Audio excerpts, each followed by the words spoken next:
အားလုံးပဲမင်္ဂလာပါရှင် ONN Recap မင်္ဂလာမှာကြိုဆိုပါရစေဒီတစ်ခါတော့ Silent Hill ဇာတ်ကားလေးတွေကစိတ်ဝင်စားစရာကောင်းတဲ့ဇာတ်ဝင်ခန်းလေးကိုပြောပြပေးပါမယ်ရှင်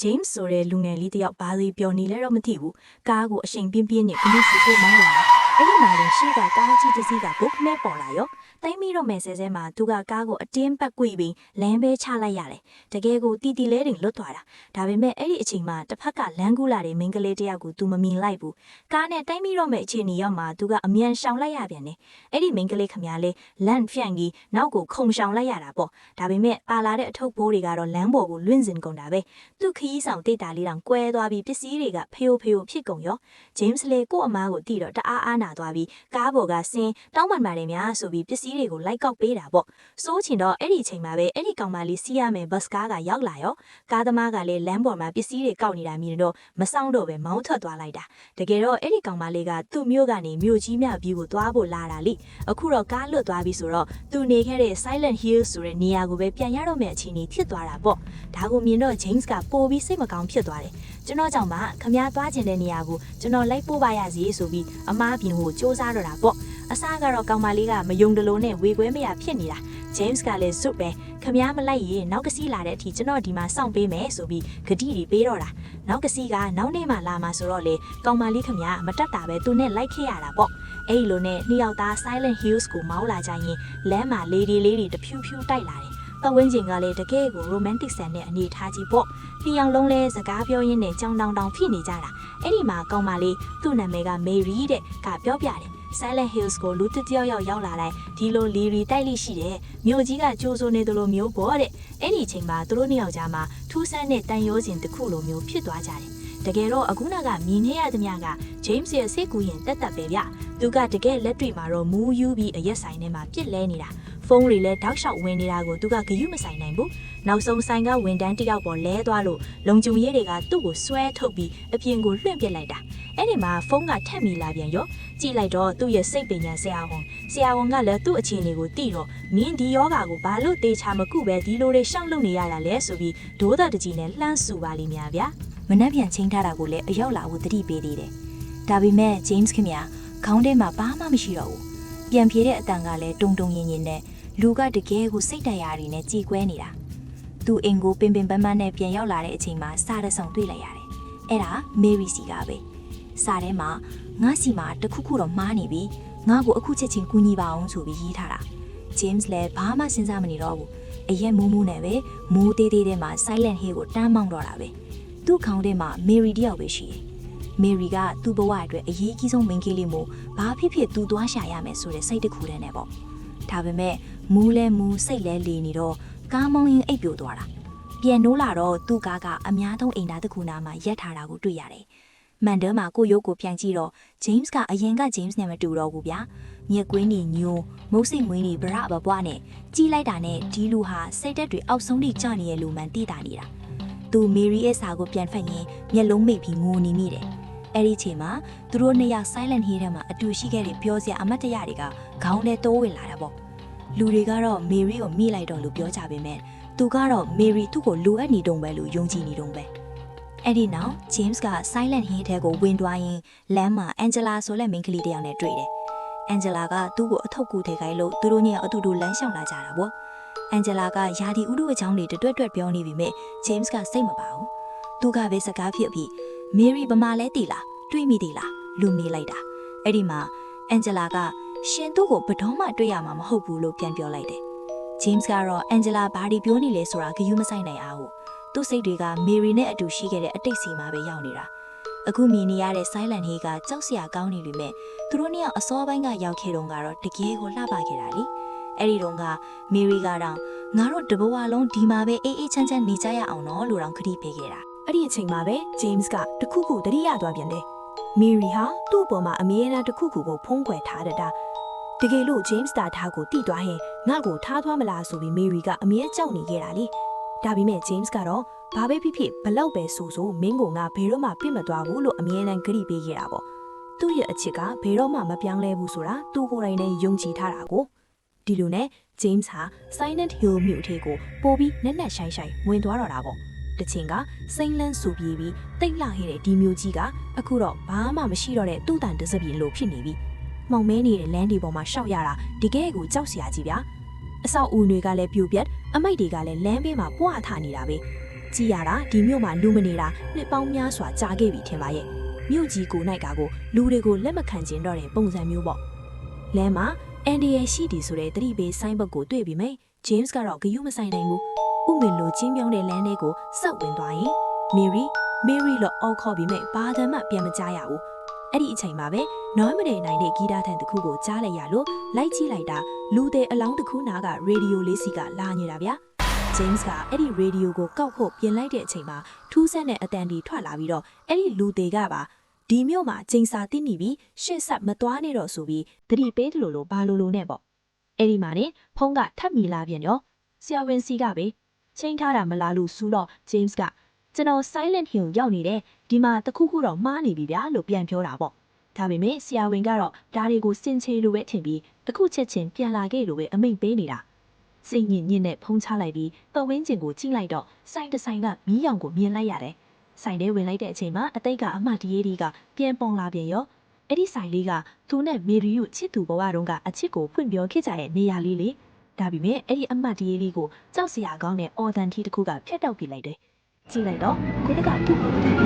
ကမီးလောင်ပြီးထူးထူးဆန်းဆန်းအေးပြောကြနေတာဗျာဂျိမ်းစ်ကြောင်နေတော့မှပဲနောက်ကနေထူးဆန်းတဲ့အတန်ကြီးကြားလိုက်ရပြန်တယ်လှည့်ကြည့်လိုက်တော့အမလီဗျာတကိုယ်လုံးအသားအရည်တွေနဲ့ပတ်ထားသလိုဖြစ်နေတဲ့ပါးစပ်မှာမပါလက်မှာမပါတဲ့သရဝါကြီးကသူ့ကိုအတင်းတိုက်ခိုက်တော့ပဲလက်မပါတော့အဲ့ဒီကောင်ကခါးနားကနေထွက်လာတဲ့ထူးထူးဆန်းဆန်းပိုးမွေတွေနဲ့တိုက်ခိုက်တာဂျိမ်းစ်လည်းအသေးအတန်ပြင်ခုခံရင်းနဲ့နောက်ဆုံးတော့အဲ့ဒီသရဝါကြီးကိုတတ်လိုက်နိုင်တယ်အဲ့ဒီကောင်သေးသွားတော့မှဂုဏကရေဒီယိုကနေပို့ပြီးကြောက်စရာကောင်းတဲ့အတန်တွေစူညံလာတော့တာညဦးပိုင်းရောက်လာတာနဲ့အတူအတန်တွေကပိုကျဲလာပြီးပတ်ဝန်းကျင်တစ်ခုလုံးကကြောက်စစ်တွေနဲ့ပြည့်နှက်သွားတယ်မောင်လေးမြေကြီးတွေကနေမြွေတွေပိုးဟတ်တွေလိုတရဝါဆန်းတွေထွက်လာပြီးဂျိမ်းစ်ကိုအုပ်စုလိုက်တိုက်ခိုက်တော့တာပဲဂျိမ်းစ်လည်းမတက်နိုင်တော့ဘူးအသက်လုပြီးထုတ်ပြေးရတော့တာပေါ့ဗျာဂျိမ်းစ်တယောက်အသေးအတန်ပြေးရင်အိမ်နဲ့မြန်ဝင်ပြီးမှန်တကားကိုပိတ်ချလိုက်မှပဲဟိုတတဝါဆန်းလေးတွေရန်ကတီတီလေးလွတ်သွားတော့တယ်အိမ်ထဲရောက်လို့တေချာကြည့်လိုက်တော့မှဟ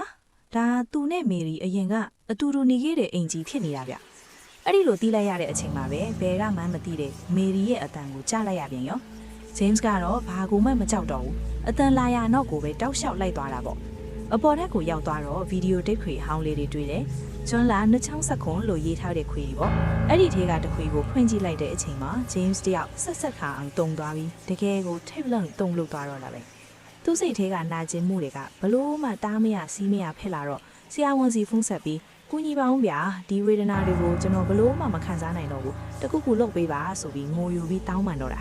ဆရာဝန်ကတော့မေရီမရှိတော့ဘူးဆိုတာကိုမင်းလက်ခံနိုင်မှဒီတန်ရာတွေကတက်တာမှာလို့ပြောပေမဲ့ဂျိမ်းစ်ကတော့စွတ်ပေးဗျာမဟုတ်ဘူးမေရီရှိသေးတယ်ကျွန်တော်ခံစားလို့ရတယ်ဆိုပြီးငင်းနေတော့မှပဲဖုန်းကအားကုန်ပြီးပိတ်သွားရောဆရာဝန်ခမရလဲစိတ်ပူပြီးဂျိမ်းစ်ရဲ့တင်ညာကိုရဲတွေကိုအကြောင်းကြားပြီးအကူအညီတောင်းရတော့တာပေါ့အိမ်ထဲမှာဂျိမ်းစ်တယောက်တည်းကြံခဲ့တဲ့အချိန်အတိတ်ကပုံရိပ်တွေကထပ်ပေါ်လာပြန်တယ်။သူ Silent Hill ကိုပထမဆုံးဆောက်ရောက်တုန်းကပေါ့လူတွေကသူ့ကိုဝိုင်းကြည့်နေကြတာအချစ်ဆိုတာအရန်ရှုပ်ထွေးပြီးအန်ဒီရများတယ်တတိထားနော်လို့သူ့ကိုတတိပေးကြပြီးသူတို့ကျင်းပတဲ့ပါတီကနေဘာမှမပြောဘဲထွက်သွားကြတာဒါကိုဂျိမ်းစ်ကထူးဆန်းလို့မေရီကိုမေးကြည့်တော့သူတို့ကငါအဖေဆုံးပြီးတဲ့ကလေးကငါ့ကိုစောင့်ရှောက်လာတဲ့ငါရဲ့မိသားစုဝင်တွေပါလို့ပြောပြပြီးအဖေဖြစ်သူရဲ့တပ်ပုံကိုပြဟခဲ့ဘူးတဲ့ရုတ်တရက်အတိတ်ကနေလက်ရှိအခြေအနေကိုပြန်ရောက်တဲ့အချိန်မှာဂျိမ်းစ်လို့ဖလန်ခေါ်တန်ကြားလိုက်ရတယ်။တွားကြည့်တော့အဲ့ဒီဆိုတဲ့သူတယောက်သူကလည်းအခြေအနေတော်တော်မဟန်ဘူးဗျ။ထူးဆန်းတဲ့တတဝါကြီးတွေလို့သူကညီးသွားရင်ဂျိမ်းစ်ကိုကြည့်ပြီးမင်းကဘာလို့ဖလားမနေတာလဲလို့မေးတယ်။ဂျိမ်းစ်ကတော့ကျွန်တော်မိန်းမကိုလာရှာတာပဲပြန်ပြောနိုင်ရှာတယ်။အဲ့ဒီမှာအဲ့ဒီကမျက်လုံးအပြူးလားနဲ့ဒီမှာဘာတွေဖြစ်ခဲ့တာလဲမသိဘူးလားတဲ့။တကယ်တော့ဒီမျိုးမှာ virus တွေပါတဲ့မိုးတွေရွာချခဲ့တာဗျ။အဲ့ဒီမိုးရီတွေကြောင့်လူတွေအများကြီးတေကုန်ကြသလိုအသက်ရှင်ကျန်တဲ့သူတဝက်လောက်ကလည်းထူးဆန်းတတဝါဆန်းကြီးတွေဖြစ်ကုန်ကြတာအဲ့ဒီမိုးကြောင့်ပဲမြေကြီးထဲကနေလူသက်ကောင်တွေထွက်လာပြီးကျန်တဲ့လူတွေကိုပါလိုက်တက်နေကြတာလေအဲ့ဒီကဒီ Silent Hill မှာအခုဆိုအသက်ရှင်တဲ့လူတယောက်မှမကြံတော့ဘူးလို့ပြောလိုက်တော့ James ကမယုံနိုင်ဘူးပေါ့အဲ့ဒီတော့မှအဲ့ဒီကသူ့ကိုယ်ပေါ်ကတင်ရတွေကိုလှမ်းပြတယ်အဆက်နဲ့အလောင်းခံထားတာကလေးမျိုးတကယ်ကိုကြောက်စရာကြီးဗျာJames လည်းကြောက်လန့်နဲ့အဲ့ဒီနေရာကနေထွက်လာတဲ့အချိန်မှာ Laura ဆိုတဲ့ကောင်မလေးတယောက်ရဲ့အတိုင်ကိုကြားလိုက်ရပြန်ရောသူကအချင်းထောင်လိုနေရာမျိုးမှာပုံနေတာတုံနေအောင်ကြောက်နေရှာတာပေါ့ James ကအကူညီရှင်လို့ လာမကြောက်နဲ့ငါမိတ်ကိုဘာမှမလုပ်ဘူးလို့လက်ကမ်းပေးပေမဲ့လော်ရာကကြောက်ပြီးနောက်ဆုတ်သွားတယ်အဲ့ဒီအချိန်မှာပဲ James ရဲ့နောက်ဖက်ကနေတန်ချောင်းနဲ့မြေကြီးကိုချစ်နေတယ်လို့မျိုးကရှူးရှူးအတန်ကြီးကိုကြောက်နေရတာလှည့်ကြည့်လိုက်တော့အမလီခေါင်းမှာတန်ပီရမစ်ပုံစံကြီးဆွတ်ထားတဲ့လူသက်မွန်စတာကြီးဗျာလက်ထဲမှာလည်းဓာအကြီးကြီးနဲ့ James ကိုတိုက်ခိုက်တော့တာပဲ James လည်းအသက်လူပြေးရတာပေါ့သူပြေးတဲ့အတန်ကြတော့ဟိုနားဒီနားကသတဝါဆန်းတွေအကုန်လုံးသူ့စီဝိုင်းလာကြတော့တာအဲ့ဒီကောင်တွေကတကယ်ကိုအသေးရစီရကြီးတွေဗျာတချို့ကအကောင်းနဲ့ကိုယ်နဲ့ပြက်နေတာတချို့ကလူနဲ့တူပေမဲ့ပင်ကူလိုသွားနေတာ James လည်းမတတ်နိုင်တော့ပဲအနားကဗီရိုအဟောင်းကြီးတစ်ခုတည်းဝင်ပုန်းနေရတယ်ဒါပေမဲ့ဟိုပီရမစ်ခေါင်းထဲကောင်ကဗီရိုကိုပါဓာတ်နဲ့လိုက်ထိုးတာဗျာ James လည်းနည်းနည်းတန်ရာရသွားပြီးခေါင်းတွေအယမ်းကြိုက်လာကတတိလစ်သွားတော့တာပဲမနေ့ကမှပြန်နိုးလာတော့သူကတခြားတနေရာရောက်နေပြီအဲ့ဒီမှာအန်ဂျလာနဲ့ထပ်တွေ့ပြန်ရောအန်ဂျလာကသူ့ကိုတော်တော်စိတ်ဆိုးနေတာဒီနေရာကနေထွက်သွားပါလို့ငါပြောသားပဲဒီမှာလူရှုဝက်ချက်တွေအများကြီးရှိတယ်အဲ့ဒါတွေကိုသာမင်းသိသွားရင်ဒီမျိုးကမင်းအတွက်ငရဲဖြစ်သွားလိမ့်မယ်လို့တတိပေးပြီးထွက်သွားတယ် James ကတော့ဂယုမဆိုင်ပဲရှက်သွားရင်အယုတ်လေးကင်ထားတဲ့ Laura ကိုထပ်တွေ့ပြန်ရော Laura ကဒီအယုတ်က Mary ပေးထားတာလို့ပြောတော့ James ကအားတက်သွားပြီး Mary ဘယ်မှာလဲလို့မေးတာပေါ့ဒါပေမဲ့ကောင်မလေးကဘာမှပြန်မပြောပဲပြေးထွက်သွားလိုက်တာ James လက်ရင်လွတ်ရင်းနဲ့ဝင်ကဘာထဲရောက်သွားတော့တာပဲဝင်ကဘာထဲမှာ Mary ရဲ့အမတ်တရတွေက James ကိုထပ်ပြီးခြောက်လန့်နေပြန်ညောအဲ့ဒီမှာတင်ရွှေအိုရောင်စပင်းနဲ့ Maria ဆိုတဲ့ချောချောလတ်လအကောင်မလေးတစ်ယောက်နဲ့စုံတယ် Maria ကဒီကနေထွက်နိုင်အောင်ကူညီမဲဆိုပြီးနှစ်ယောက်သားသတော်ဝါဆန်းတွေကိုတိုက်ခိုက်ရင်းဆေးရုံတစ်ခုစီရောက်သွားကြတယ်ဆေးရုံရောက်တော့မှ James က Maria ကိုပြောပြတာ Mary ရဲ့မိသားစုဝင်တွေကတော်တော်ထူးခြားနေတခါတော့သူတို့ Mary ကိုအောက်ထက်မြင်းအောက်ခန်းထဲခေါ်သွားတာတွေ့လိုက်တယ်ဂိုင်းတစ်ခုခုရစ်စစ်ပူဇော်တော့မင်းအတိုင်းပဲအဲ့ဒါကြောင့်ကျွန်တော်လဲသူတို့နောက်ကိုတိတိလေးလိုက်ချောင်းခဲ့တာစကားပြောနေတဲ့အချိန်မှာပဲဆေးရုံထဲမှာပဲ Mary အတန်နဲ့အတန်ထွင်းထားတဲ့ဆက်လေးတစ်ခုကိုတွေ့ပြီးဖွင့်လိုက်ကြတယ်အဲ့ဒီအတန်ထွင်းထားတဲ့ထဲမှာ Mary တို့မိသားစုရဲ့ဂိုင်းအကြောင်းသူတို့ဘာတွေလုပ်နေကြလဲဆိုတဲ့အမှတ်တရားတွေအကုန်လုံးပါနေတော့တာပဲဗျာအဲ့ဒီမှာတင်အတန်သွင်းဆက်ထဲက Mary ရဲ့အတန်ကထွက်လာတာသူတို့မိသားစုရဲ့ဂုဏ်နာမည်က Joshua လို့ခေါ်တယ်တဲ့အဲ့ဒီနာမည်ကိုကြားလိုက်ယူနေ James တငောင်ဟိုရစစ်ပူးစော်ပွဲကကြောက်စရာကောင်းတဲ့ပုံရိပ်တီးပြန်ပြီးရောင်နီးတုံလုတ်သွားတာပေါ့ဒါပေမဲ့စဉ်းစားဖို့တောင်အချိန်မရလိုက်ဘူးဗျာဆေးရုံကတူနာပြူမလေးကြီးကဇမ်ဘီဒီလိုခစ်ပြီးဥစုလိုက်တိုက်ခိုက်လာကြပြန်ရော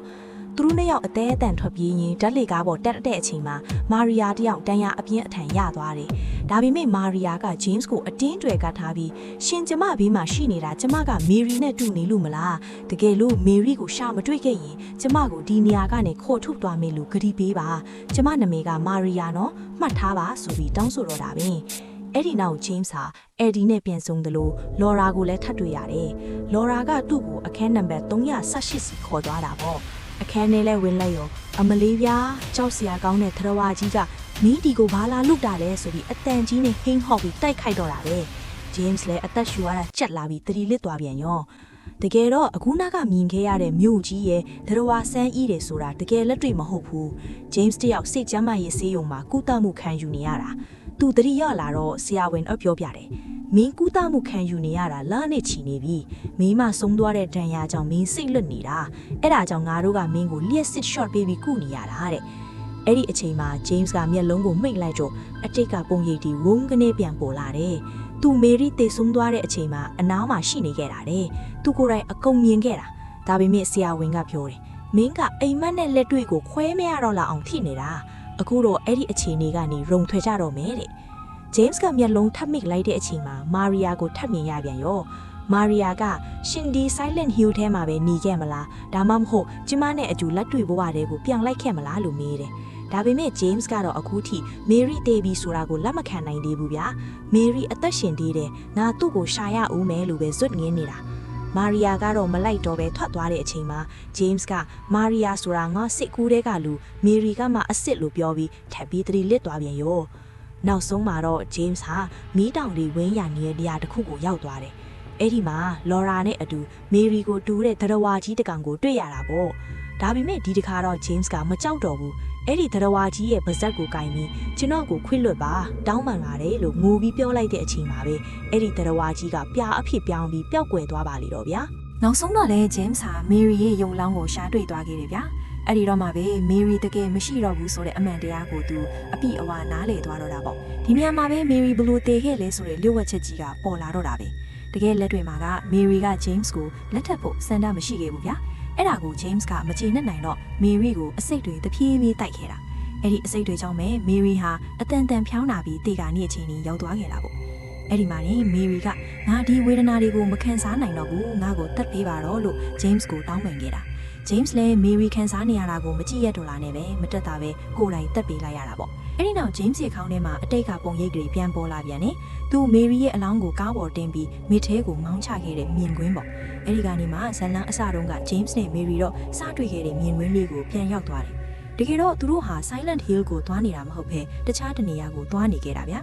ဒါဆိုတကယ်လက်တွေမှာဘာတွေချစ်ခဲ့တာလဲ James တကယ်ပဲ Mary ကိုတတ်ခဲ့တာလားဒါမှမဟုတ်ဒါဒီအားလုံးကသူ့ရဲ့စိတ်ကူးရင်မိုးတွေလားဆိုတာကတော့ဝေခွဲမရတဲ့လူဝက်ချက်ချင်းဖြစ်ကြမ်းရည်နေတဲ့စာရင်းတွေပြောဆိုနေတာပါဗျာကြည့်ရှုအားပေးကြတဲ့တယောက်ချင်းစီတိုင်းကိုကျေးဇူးတင်ပါတယ်ရှင် Like and Subscribe လေးလည်းလုပ်ပေးပါအောင်နော်